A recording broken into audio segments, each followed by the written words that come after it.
everyone, and welcome back to another episode of The Reading Corner. I'm your host, Renee, and I am here for you every Wednesday reading stories from the public domain.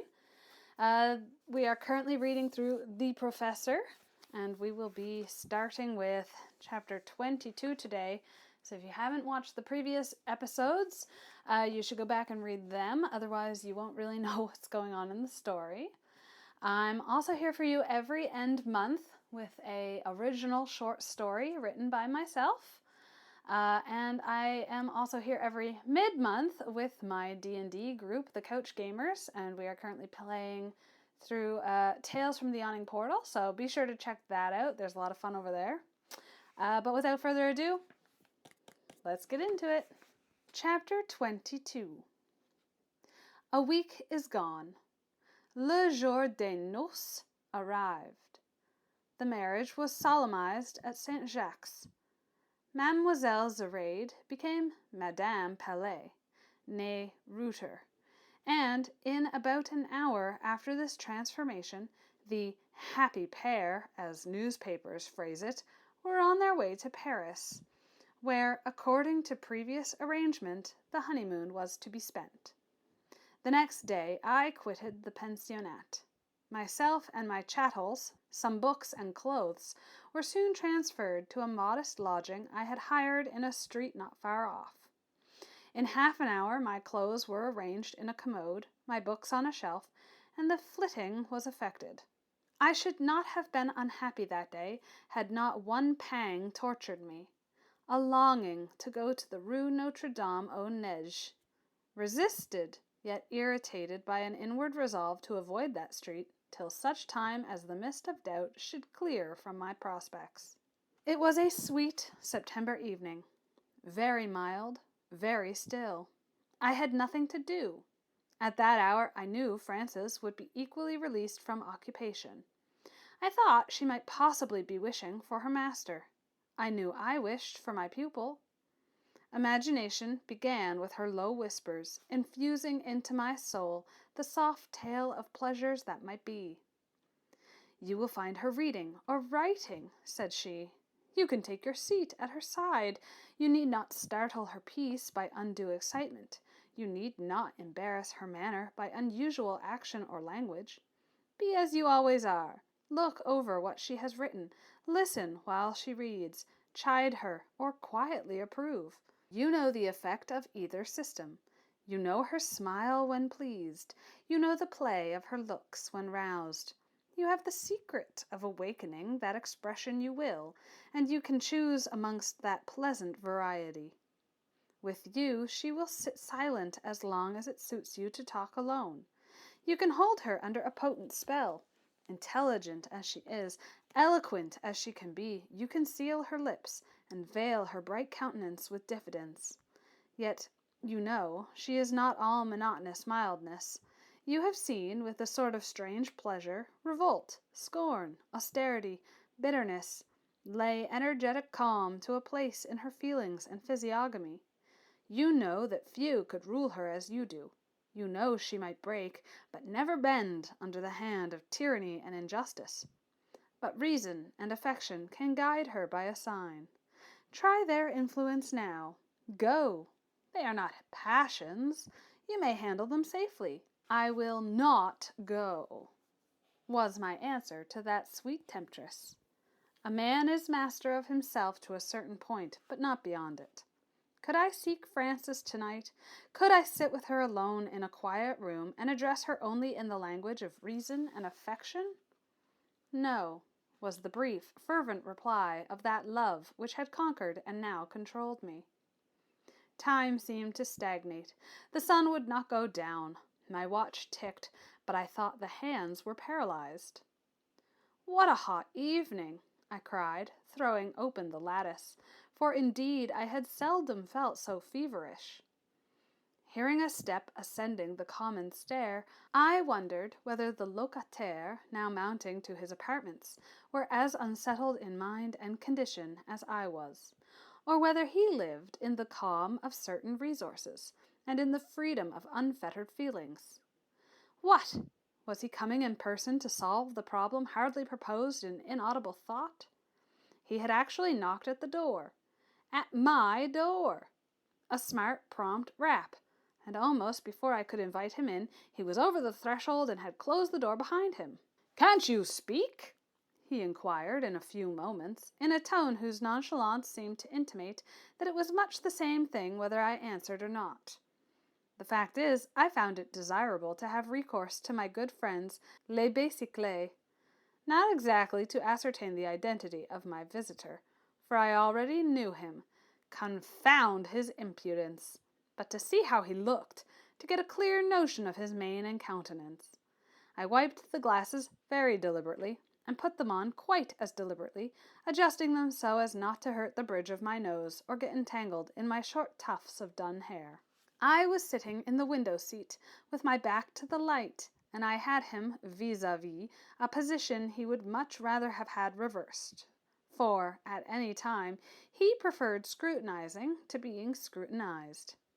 Yes, it was he, and no mistake, with his 6 feet of length arranged in a sitting attitude, with his dark travelling surtout with its velvet collar, his grey pantaloons, his black stock, and his face, the most original one nature ever modelled, yet the least obtrusively so. Not one feature that could be termed marked or odd, yet the effect of the whole unique. There is no use in attempting to describe what is indescribable. Being in no hurry to address him, I sat and stared at my ease. "Oh, that's your game, is it?" said he at last. "Well, we'll see which is soonest tired." And he slowly drew out a fine cigar case, picked one to his taste, lit it, took a book from the shelf convenient to his hand, then leaning back proceeded to smoke and read as tranquilly as if he had been in his own room, in Grove Street, Shire, England. I knew he was capable of continuing in that attitude till midnight, if he conceived the whim, so I rose, and taking the book from his hand, I said, "You did not ask for it, and you shall not have it." "It is silly and dull," he observed, "so I have not lost much." Then, the spell being broken, he went on. "I thought you lived at Palais. When I went there this afternoon, expecting to be starved to death by sitting in a boarding-school drawing-room, and they told me you were gone, had departed this morning. You had left your address behind you, though, which I wondered at. It was a more practical and sensible precaution than I should have imagined you capable of. Why did you leave?" "Because Monsieur Palais has just married the lady whom you and Mr. Brown assigned to me as my wife." "Oh, indeed," replied Huston, with a short laugh. "So you've lost both your wife and your place?" "Precisely so." I saw him give a quick, covert glance all round my room. He marked its narrow limits, its scanty furniture. In an instant he had comprehended the state of matters, had absolved me from the crime of prosperity. Curious effect this discovery wrought in his strange mind. I am morally certain that if he had found me installed in a handsome parlour, lounging on a soft couch, with a pretty wealthy wife at my side, he would have hated me. A brief, cold, haughty visit, which in such a case would have been the extreme limit of his civilities, and never would he have come near me more, so long as the tide of fortune bore me smoothly on its surface. But the painted furniture, the bare walls, the cheerless solitude of my room relaxed his rigid pride, and I know not what softening change had taken place both in his voice and look, ere he spoke again. "You have got another place?" "No." "You are in the way of getting one?" "No." "That is bad. Have you applied to Brown?" "No, indeed." "You had better. He often has it in his power to give useful information in such matters." "He served me once very well. I have no claim on him, and am not in the humor to bother him again." "Oh, if you're bashful and dread being intrusive, you need only commission me. I shall see him tonight. I can put in a word." "I beg you will not, Mr. Hunsden. I am in your debt already. You did me an important service when I was at X, got me out of a den where I was dying. That service I have never repaid, and at present I decline positively adding another item to the account." If the wind sits that way, I'm satisfied. I thought my unexampled generosity in turning you out of that accursed counting-house would be duly appreciated some day. Cast your bread on the waters, and it shall be found after many days, says the Scriptures. Yes, that's right, lad. Make much of me. I'm a nonpareil. There's nothing like me in the common herd. In the meantime, to put all humbug aside and talk sense for a few moments, you would be greatly the better of a situation. And what is more, you are a fool if you refuse to take one from any hand that offers it. Very well, Mr. Hunsden. Now you have settled that point, talk of something else. What news from X? I have not settled that point, or at least there is another to settle before we get to X. Is this Miss Zenobie?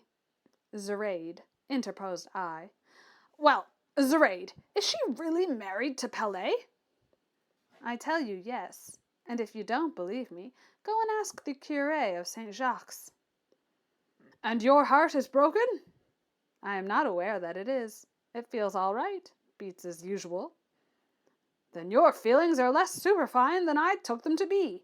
You must be a coarse, callous character to bear such a thwack without staggering under it. Staggering under it? What the deuce is there to stagger under in the circumstance of a Belgian schoolmistress marrying a French schoolmaster?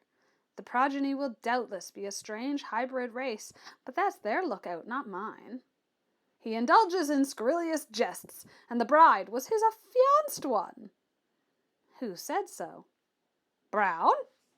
I'll tell you what, Hunsden, Brown is an old gossip. He is, but in the meantime, if his gossip be founded on less than fact, if you took no particular interest in Miss Zoraide, why, O youthful pedagogue, why did you leave your place in consequence of her becoming Madame Pellet? Because. I felt my face grow a little hot. Because, in short, Mr. Hunsden, I decline answering any more questions. And I plunged my hands deep in my breeches pocket. Hunsden triumphed. His laugh announced victory. What the deuce are you laughing at, Mr. Hunsden? At your exemplary composure. Well, lad, I'll not bore you. I see how it is. Zoraide has jilted you, married someone richer, as any sensible woman would have done if she had had the chance. I made no reply. I let him think so, not feeling inclined to enter into an explanation of the real state of things, and as little to forge a false account. But it was not easy to blind Hunsden. My very silence, instead of convincing him that he had hit the truth, seemed to render him doubtful about it. He went on. I suppose the affair has been conducted as such affairs always are amongst rational people. You offered her your youth and your talents, such as they are, in exchange for her position and money. I don't suppose you took appearance, or what is called love, into the account, for I understand she is older than you, and Brown says rather sensible-looking than beautiful. She, having then no chance of making a better bargain, was at first inclined to come to terms with you. But Pellet, the head of a flourishing school, stepped in with a higher bid. She accepted, and he has got her. A correct transaction, perfectly so, business-like and legitimate. And now we'll talk of something else. Do, said I, very glad to dismiss the topic, and especially glad to have baffled the sagacity of my cross-questioner. If, indeed, I had baffled it, for though his words now led away from the dangerous point, his eyes, keen and watchful, seemed still preoccupied with the former idea. You want to hear news from X, and what interest can you have in X? You left no friends there, for you made none. Nobody ever asks after you, neither man nor woman, and if I mention your name in company, the men look as if I had spoken of Prester John, and the women sneer covertly. Our ex-belles must have disliked you. How did you excite their displeasure? I don't know. I seldom spoke to them. They were nothing to me. I considered them only as something to be glanced at from a distance. Their dresses and faces were often pleasing enough to the eye, but I could not understand their conversation, nor even read their countenances. When I caught snatches of what they said, I could never make much of it, and the play of their lips and eyes did not help me at all. Well, that was your fault, not theirs. There are sensible as well as handsome women in X.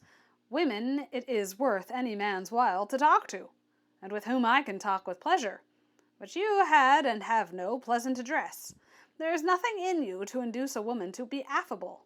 I have remarked you sitting near the door in a room full of company, bent on hearing, not on speaking, on observing, not on entertaining, looking frigidly shy at the commencement of a party, confusingly vigilant about the middle, and insultingly weary toward its end. Is that the way, do you think, ever to communicate pleasure or excite interest? No, and if you are generally unpopular, it is because you deserve to be so. Content, I ejaculated. No, you are not content. You see beauty always turning its back on you. You are mortified, and then you sneer. I verily believe all that is desirable on earth, wealth, reputation, love, will forever to you be the ripe grapes on the high trellis.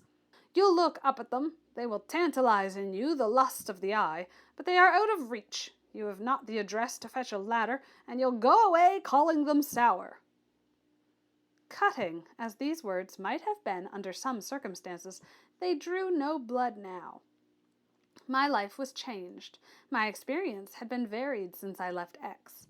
But Hunsden could not know this. He had seen me only in the character of Mr. Crimsworth's clerk, a dependent amongst wealthy strangers, meeting disdain with a hard front, conscious of an unsocial and unattractive exterior, refusing to sue for notice which I was sure would be withheld, declining to evince an admiration which I knew would be scorned as worthless. He could not be aware that since then youth and loveliness had been to me everyday objects, that I had studied them at leisure and closely, and had seen the plain texture of truth under the embroidery of appearance. Nor could he, keen-sighted as he was, penetrate into my heart, search my brain, and read my peculiar sympathies and antipathies. He had not known me long enough, or well enough, to perceive how low my feelings would ebb under some influences, powerful over most minds, how high, how fast they would flow under other influences, that perhaps acted with the more intense force on me, because they acted on me alone. Neither could he suspect for an instant the history of my communications with Mademoiselle Reuter. Secret to him and to all others was the tale of her strange infatuation. Her blandishments, her wiles had been seen but by me, and to me only were they known. But they had changed me, for they had proved that I could impress. A sweeter secret nestled deeper in my heart, one full of tenderness and as full of strength. It took the sting out of Hunsden's sarcasm. It kept me unbent by shame and unstirred by wrath. But of all this I could say nothing, nothing decisive at least. Uncertainty sealed my lips, and during the interval of silence by which alone I replied to Mr. Hunsden, I made up my mind to be, for the present, wholly misjudged by him. And misjudged I was. He thought he had been rather too hard upon me, and that I was crushed by the weight of his upbraidings. So, to reassure me, he said doubtless I should mend some day. I was only at the beginning of life yet, and since happily I was not quite without sense, every false step I made would be a good lesson. Just then I turned my face a little to the light. The approach of twilight and my position in the window seat had, for the last 10 minutes, prevented him from studying my countenance. As I moved, however, he caught an expression which he thus interpreted. "Confound it! How doggedly self-approving the lad looks! I thought he was fit to die with shame, and there he sits, grinning smiles, as good as to say, 'Let the world wag as it will. I've the philosopher's stone in my waistcoat pocket, and the elixir of life in my cupboard. I'm independent of both fate and fortune.'" Hunsden, you spoke of grapes. I was thinking of a fruit I like better than your X, hothouse grapes, an unique fruit, growing wild, which I have marked as my own, and hope one day to gather and taste. It is of no use your offering me the draught of bitterness, or threatening me with death by thirst. I have the anticipation of sweetness on my palate, the hope of freshness on my lips. I can reject the unsavory and endure the exhausting. For how long? Till the next opportunity for effort. and as the prize of success will be a treasure after my own heart, I'll bring a bull's strength to the struggle. Bad luck crushes bulls as easily as bull aces, and I believe the fury dogs you. You were born with a wooden spoon in your mouth, depend upon it. I believe you, said I. I believe you. Sad, I mean, to make my wooden spoon do the work of some people's silver ladles. Grasped firmly and handled nimbly, even a wooden spoon will shovel up broth. Hunsden rose. I see, said he. I suppose you're one of those who develop best unwatched and act best unaided. Work your own way. Now I'll go. And without another word, he was going. At the door he turned. Crimsworth Hall is sold, said he. Sold, was my echo. Yes, you know, of course, that your brother failed 3 months ago. What?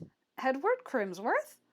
Precisely. And his wife went home to her father's. When affairs went awry, his temper sympathized with them. He used her ill. I told you he would be a tyrant to her some day. As to him, what became of him? What is become of him? Oh, nothing extraordinary, don't be alarmed. He put himself under the protection of the court, compounded with his creditors, 10 pence in the pound, in 6 weeks set up again, coaxed back his wife, and is flourishing like a green bay tree. And Crimsworth Hall? Was the furniture sold too? Everything, from the grand piano down to the rolling pin. And the contents of the oak dining room, were they sold? Of course. Why should the sofas and chairs of that room be held more sacred than those of any other? And the pictures? What pictures? Crimsworth had no special collection that I know of. He did not profess to be an amateur. There were 2 portraits, one on each side the mantelpiece. You cannot have forgotten them, Mr. Hunsden. You once noticed that of the lady. Oh, I know, the thin-faced gentlewoman with a shawl put on like drapery. Why, as a matter of course, it would be sold among the other things. If you had been rich, you might have bought it, for I remember you said it represented your mother. You see what it is to be without a sou? I did. But surely, I thought to myself, I shall not always be so poverty-stricken. I may one day buy it back yet. Who purchased it? Do you know? I asked. How is it likely? I never inquired who purchased anything. There spoke the unpractical man, to imagine all the world is interested in what interests himself. Now, good night. I'm off for Germany tomorrow morning. I shall be back here in 6 weeks, and possibly I may call and see you again. I wonder whether you'll still be out of place. He laughed as mockingly, as heartlessly, as Mephistopheles, and so laughing, vanished. Some people, however indifferent they may become after a considerable space of absence, always contrive to leave a pleasant impression just at parting. Not so Hunsden. A conference with him affected one like a draught of Peruvian bark. It seemed a concentration of the specially harsh, stringent bitter. Whether, like bark, it invigorated, I scarcely knew. A ruffled mind makes a restless pillow. I slept little on the night after this interview. Towards morning I began to doze, but hardly had my slumber become sleep when I was roused from it by hearing a noise in my sitting room, to which my bedroom adjoined. A step and a shoving of furniture. The movement lasted barely 2 minutes. With the closing of the door, it ceased. I listened. Not a mouse stirred. Perhaps I had dreamt it. Perhaps a locataire had made a mistake, and entered my apartment instead of his own. It was yet but 5 o'clock. Neither I nor the day were wide awake. I turned, and was soon unconscious. When I did rise, about 2 hours later, I had forgotten the circumstance. The first thing I saw, however, on quitting my chamber, recalled it. Just pushed in at the door of my sitting room, and still standing on end, was a wooden packing-case, a rough deal affair, wide but shallow. A porter had doubtless shoved it forward, but seeing no occupant of the room, had left it at the entrance. That is none of mine, thought I, approaching. It must be meant for somebody else. I stooped to examine the address. W. M. Crimsworth, Esquire, no St. Brussels. I was puzzled, but concluding that the best way to obtain information was to ask within, I cut the cords and opened the case. Green baize enveloped its contents, sewn carefully at the sides. I ripped the pack thread with my penknife, and still, as the seam gave way, glimpses of gilding appeared through the widening interstices. Boards and baize being at length removed, I lifted from the case a large picture, in a magnificent frame. Leaning it against a chair in a position where the light from the window fell favorably upon it, I stepped back. Already I had mounted my spectacles. A portrait painter's sky, the most somber and threatening of welkins, and distant trees of a conventional depth of hue, raised in full relief a pale, pensive-looking female face, shadowed with soft dark hair, almost blending with the equally dark clouds. Large, solemn eyes looking reflectively into mine. A thin cheek rested on a delicate little hand. A shawl, artistically draped, half hid, half showed a slight figure. A listener, had there been one, might have heard me, after 10 minutes' silent gazing, utter the word, "Mother." I might have said more, but with me the first word uttered aloud in the soliloquy rouses consciousness.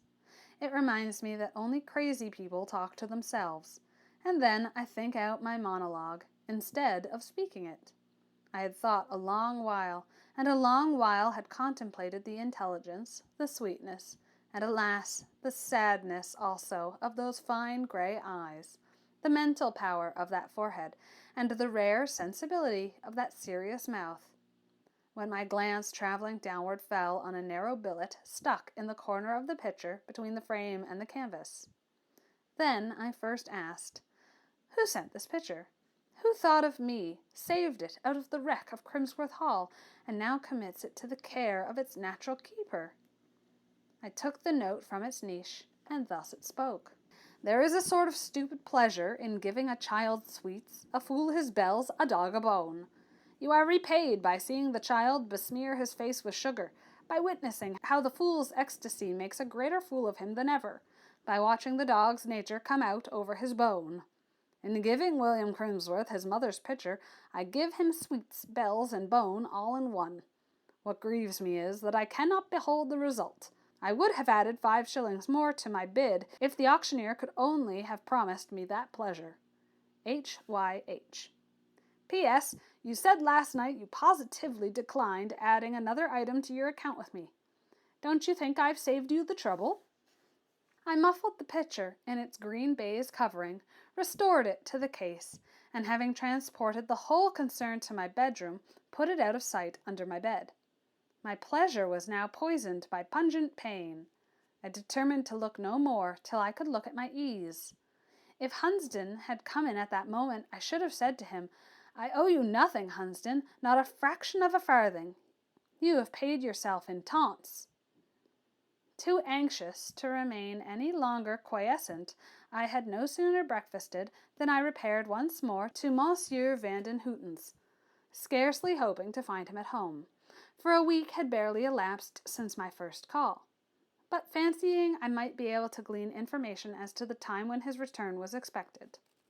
A better result awaited me than I had anticipated, for though the family were yet at Ostend, Monsieur Vandenhouten had come over to Brussels on business for the day.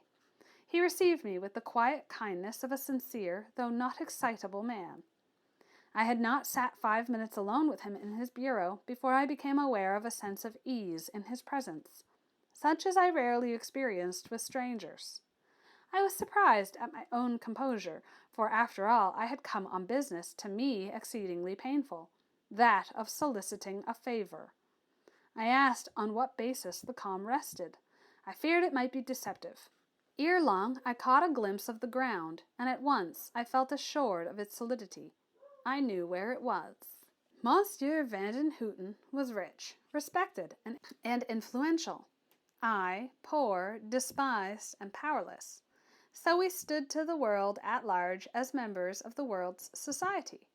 But to each other, as a pair of human beings, our positions were reversed.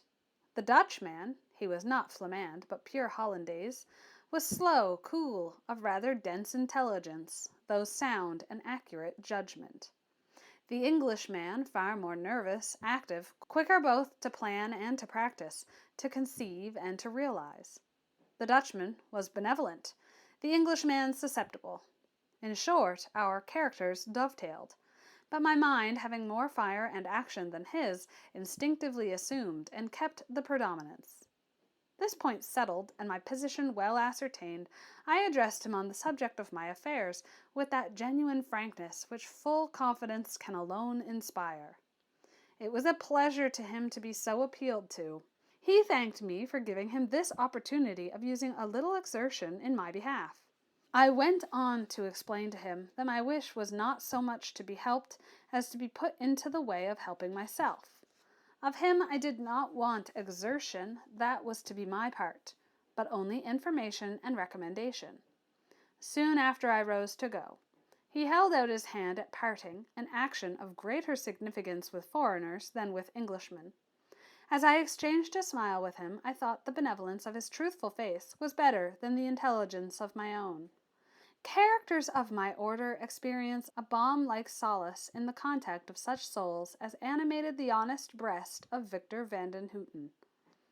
The next fortnight was a period of many alternations. My existence during its lapse resembled a sky of one of those autumnal nights, which are specially haunted by meteors and falling stars.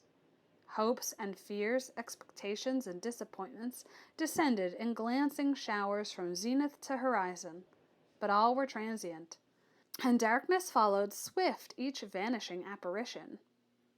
Monsieur van den Houten aided me faithfully. He set me on the track of several places, and himself made efforts to secure them for me. But for a long time solicitation and recommendation were vain. The door either shut in my face when I was about to walk in, or another candidate entering before me rendered my further advance useless. Feverish and roused, no disappointment arrested me. Defeat following fast on defeat served as stimulants to will. I forgot fastidiousness, conquered reserve, thrust pride from me. I asked, I persevered, I remonstrated, I dunned. It is so that openings are forced into the guarded circle where fortune sits dealing favors round. My perseverance made me known. My importunity made me remarked. I was inquired about.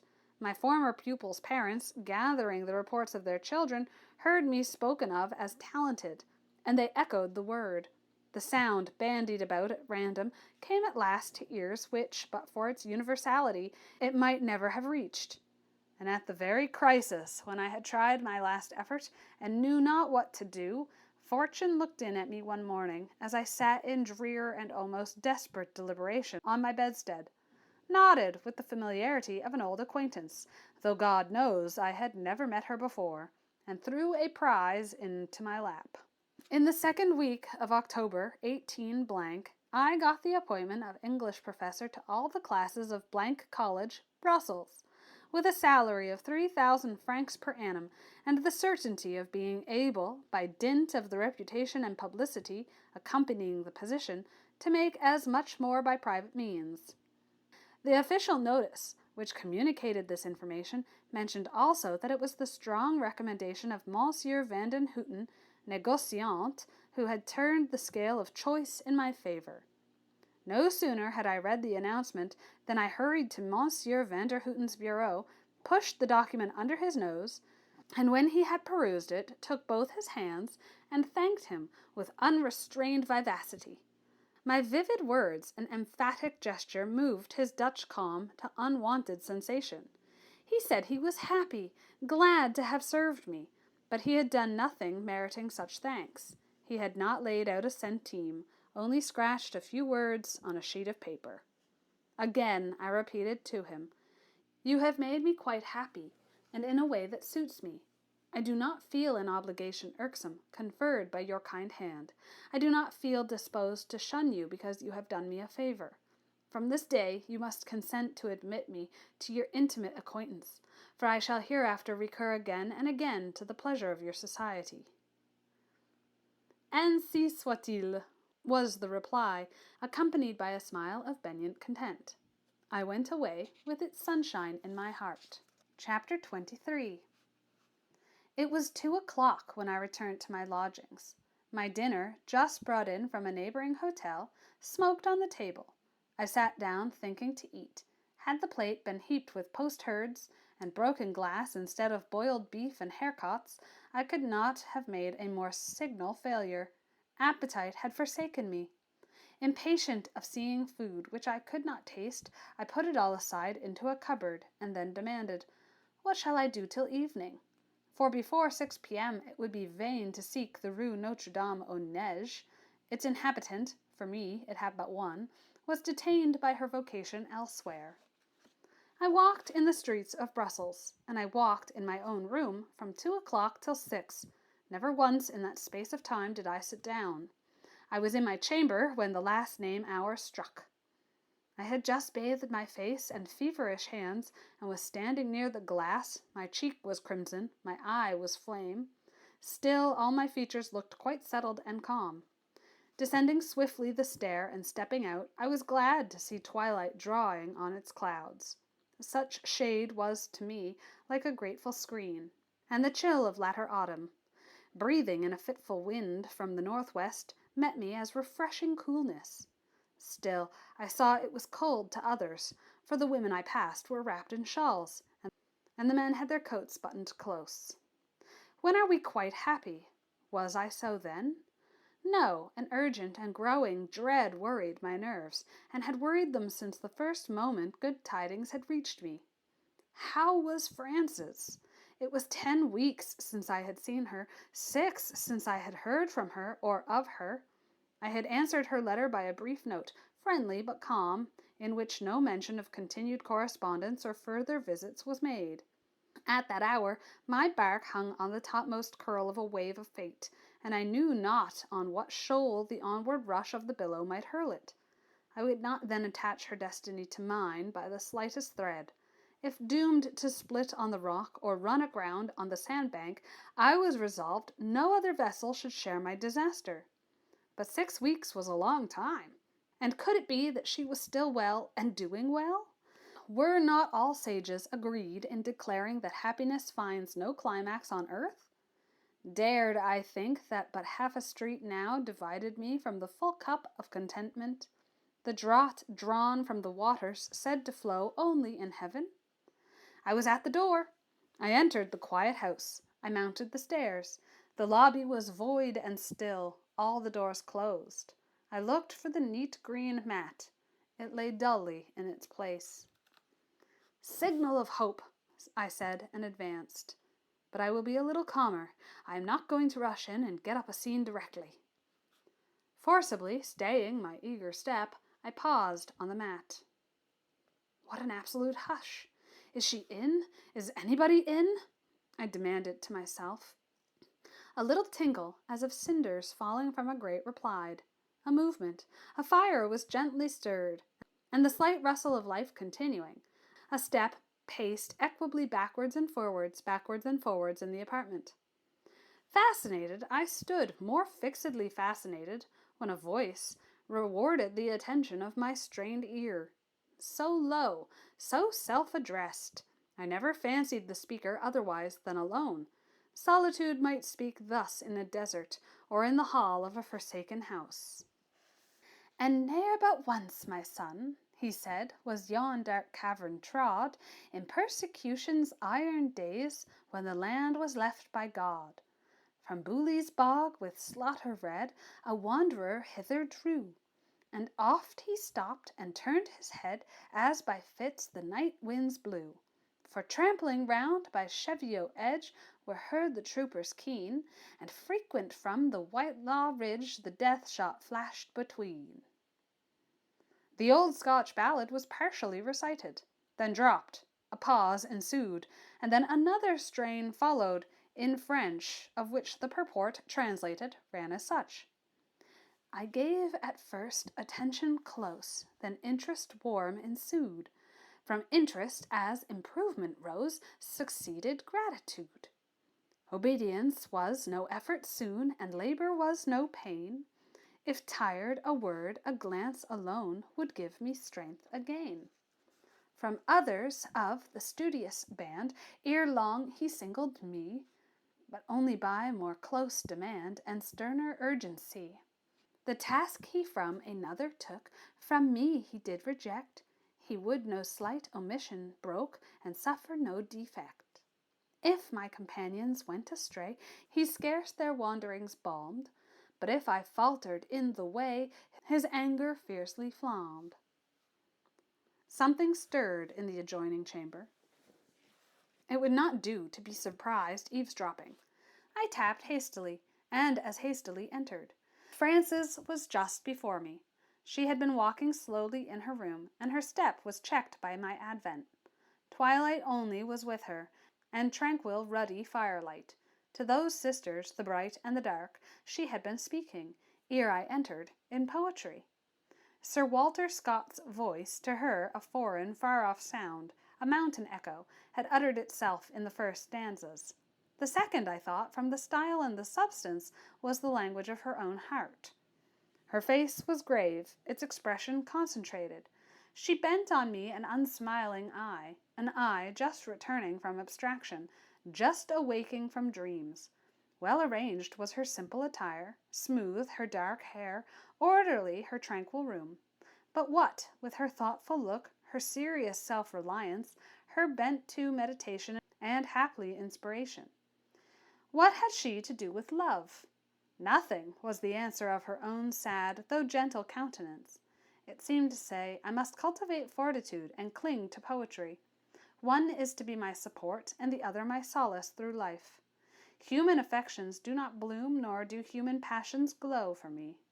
Other women have such thought. Frances, had she been as desolate as she deemed, would not have been worse off than thousands of her sex. Look at the rigid and formal race of old maids, the race whom all despise. They have fed themselves from youth upward on maxims of resignation and endurance. Many of them get ossified with the dry diet. Self-control is so continually their thought, so perpetually their object, that at last it absorbs the softer and more agreeable qualities of their nature, and they die mere models of austerity, fashioned out of a little parchment and much bone. Anatomists will tell you that there is a heart in the withered old maid's carcass, the same as in that of any cherished wife or proud mother in the land. Can this be so? I really don't know, but feel inclined to doubt it. I came forward, bade Frances good evening, and took my seat. The chair I had chosen was one she had probably just left. It stood by a little table where were her open desk and papers. I know not whether she had fully recognized me at first, but she did so now, and in a voice soft but quiet she returned my greeting. I had shown no eagerness. She took her cue from me, and evinced no surprise. We met as we had always met, as master and pupil, nothing more. I proceeded to handle the papers. Frances, observant and serviceable, stepped into an inner room, brought a candle, lit it, placed it by me, then drew the curtain over the lattice, and having added a little fresh fuel to the already bright fire, she drew a second chair to the table, and sat down at my right hand, a little removed. The paper on the top was a translation of some grave French author into English, but underneath lay a sheet with stanzas. On this I laid hands. Frances half rose, made a movement to recover the captured spoil, saying that it was nothing, a mere copy of verses. I put by resistance with the decision I knew she never long opposed. But on this occasion her fingers had fastened on the paper. I had quietly to unloose them. Their hold dissolved to my touch. Her hand shrunk away. My own would fain have followed it, but for the present I forbade such impulse.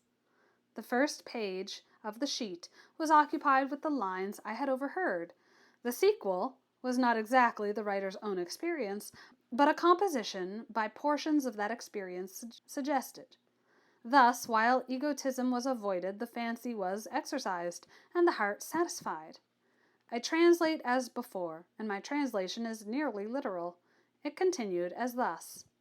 When sickness stayed a while my course, he seemed impatient still, because his pupil's flagging force could not obey his will. One day, when summoned to the bed where pain and I did strive, I heard him, as he bent his head, say, "God, she must revive." I felt his hand with gentle stress a moment laid on mine, and wished to mark my consciousness by some responsive sign. But powerless then to speak or move, I only felt within the sense of hope, the strength of love, their healing work begin. And as he from the room withdrew, my heart his steps pursued. I longed to prove by efforts new my speechless gratitude. When once again I took my place long vacant in the class, the unfrequent smile cross his face did for one moment pass. The lessons done, the signal made of glad release and play, he, as he passed, an instant stayed, one kindly word to say. "Jane, till tomorrow you are free from tedious task and rule. This afternoon I must not see that yet pale face in school. Seek in the garden shades a seat, far from the playground din. The sun is warm, the air is sweet, stay till I call you in." A long and pleasant afternoon I passed in those green bowers, all silent, tranquil, and alone, with birds and bees and flowers. Yet when my master's voice I heard call from the window, "Jane," I entered, joyful at the word, the busy house again. He in the hall paced up and down, he paused as I passed by. His forehead stern relaxed its frown, he raised his deep-set eye. "Not quite so pale," he murmured low, "now, Jane, go rest awhile." And as I smiled, his smoothened brow returned as glad a smile. My perfect health restored, he took his mien austere again, and as before he would not brook the slightest fault from Jane. The longest task, the hardest theme, fell to my share as erst, and still I toiled to place my name in every study first. He yet begrudged and stinted praise, but I had learnt to read the secret meaning of his face, and that was my best meed. Even when his hasty temper spoke in tones that sorrow suited, my grief was lulled as soon as woke by some relenting word. And when he lent some precious book or gave some fragrant flower, I did not quail to envy's look, upheld by pleasure's power. At last our school ranks took their ground, the hard-fought field I won. The prize, a laurel wreath, was bound my throbbing forehead on. Low at my master's knee I bent, the offered crown to meet. Its green leaves through my temple sent a thrill as wild as sweet. The strong pulse of ambition struck in every vein I owned. At the same instant bleeding broke, a secret inward wound. The hour of triumph was to me the hour of sorrow sore. A day hence I must cross the sea, ne'er to recross it more. An hour hence in my master's room I with him sat alone, and told him what a dreary gloom o'er joy had parting thrown. He said little, the time was brief, the ship was soon to sail, and while I sobbed in bitter grief, my master but looked pale. They called in haste, he bade me go, then snatched me back again.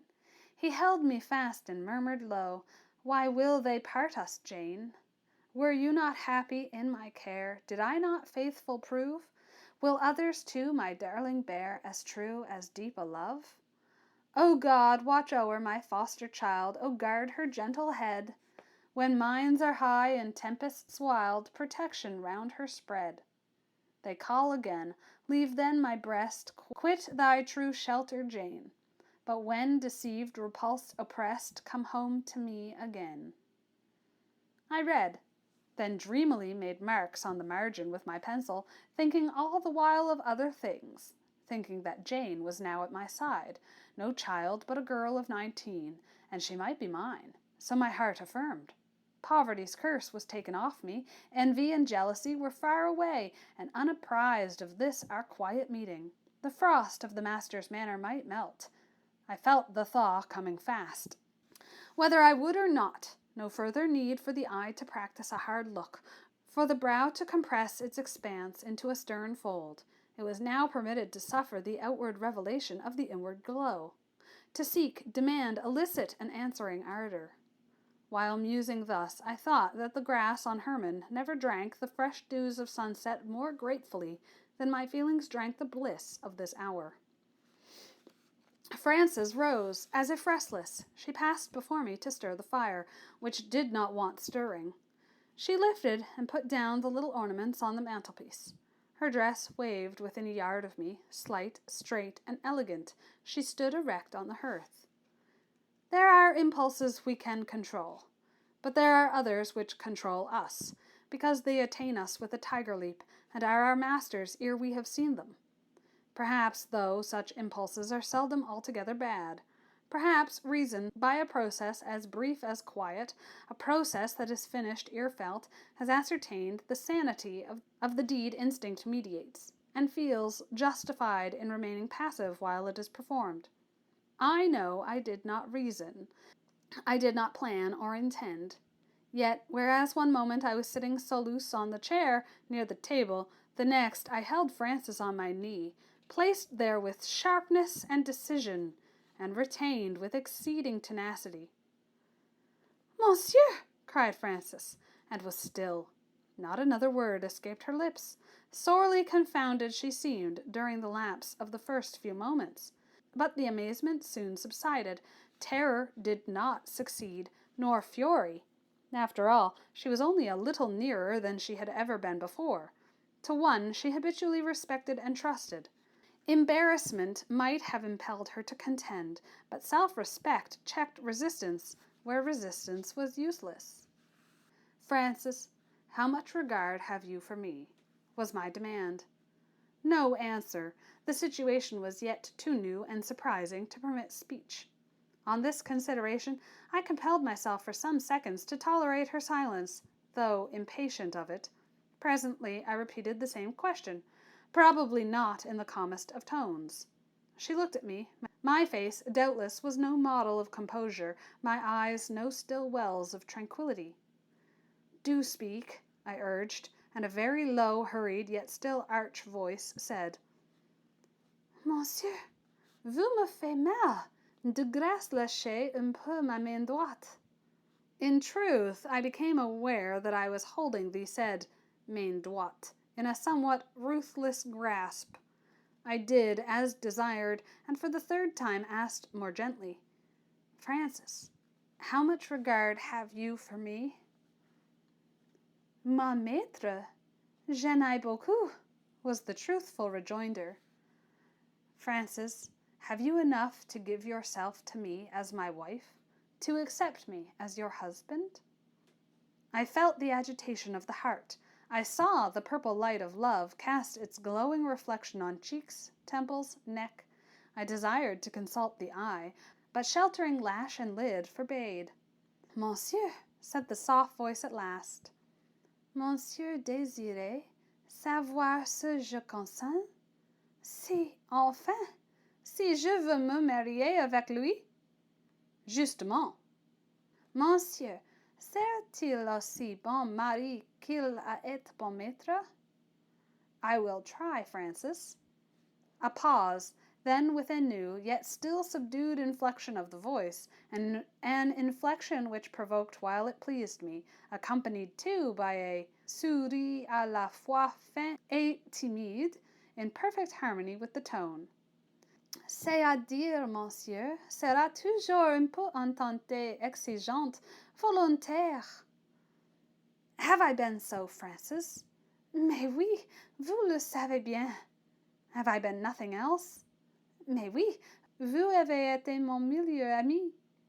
"And what, Frances, are you to me?" "Votre dévoué élève, qui vous aime de tout son cœur." "Will my pupil consent to pass her life with me? Speak English now, Frances." Some moments were taken for reflection. The answer, pronounced slowly, ran thus: "You have always made me happy. I like to hear you speak. I like to see you. I like to be near you. I believe you are very good and very superior. I know you are stern to those who are careless and idle, but you are kind, very kind to the attentive and industrious, even if they are not clever. Master, I should be glad to live with you always." and she made a sort of movement, as if she would have clung to me, but restraining herself, she only added with earnest emphasis, "Master, I consent to pass my life with you." "Very well, Frances."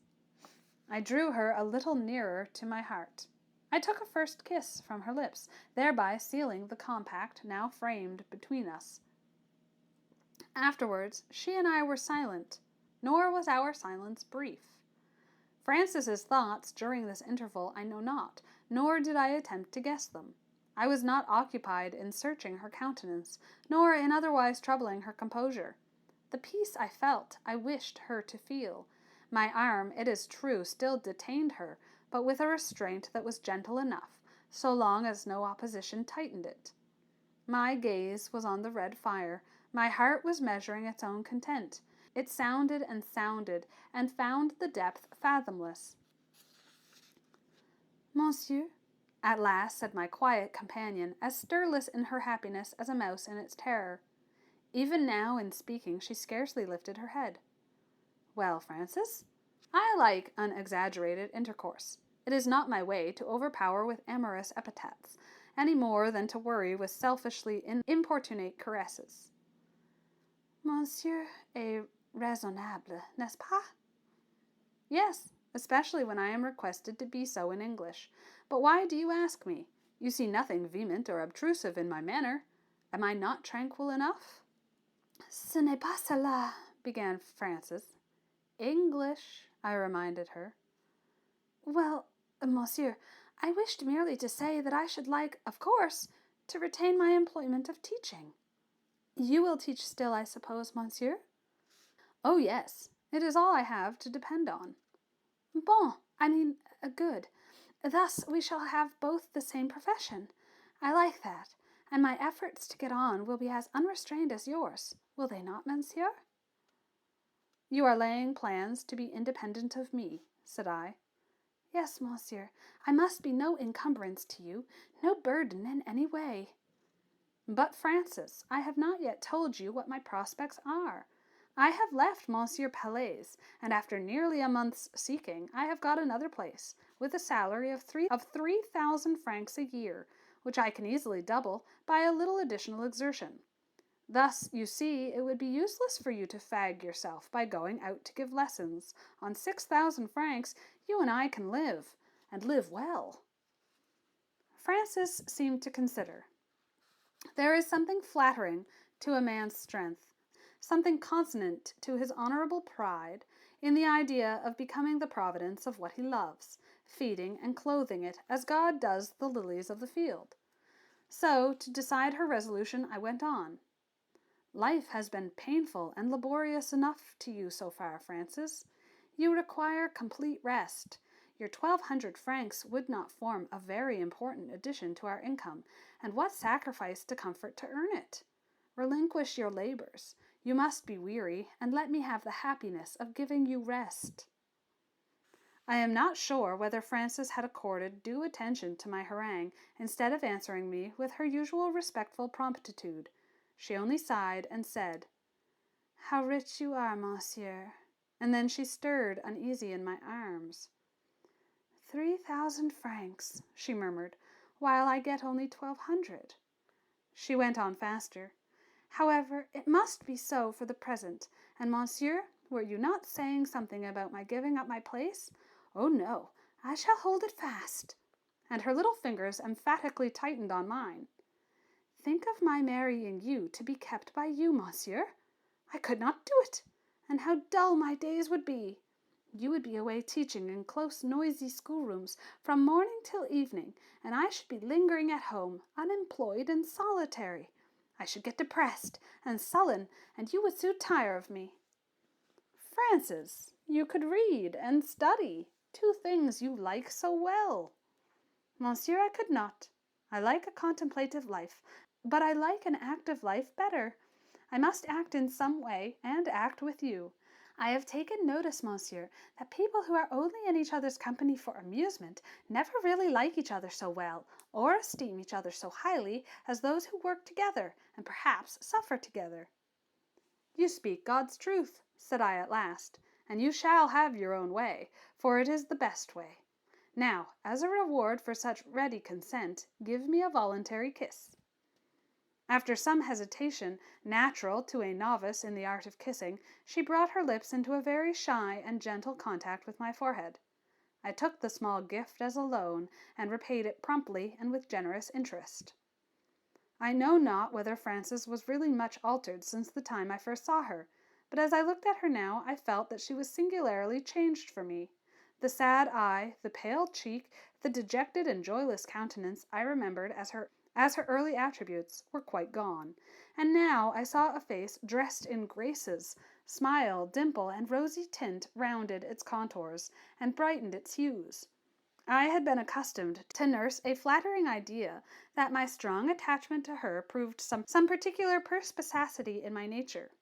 She was not handsome, she was not rich, she was not even accomplished, yet she was my life's treasure.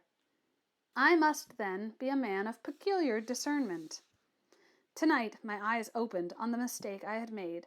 I began to suspect that it was only my tastes which were unique, not my power of discovering and appreciating the superiority of moral worth over physical charms.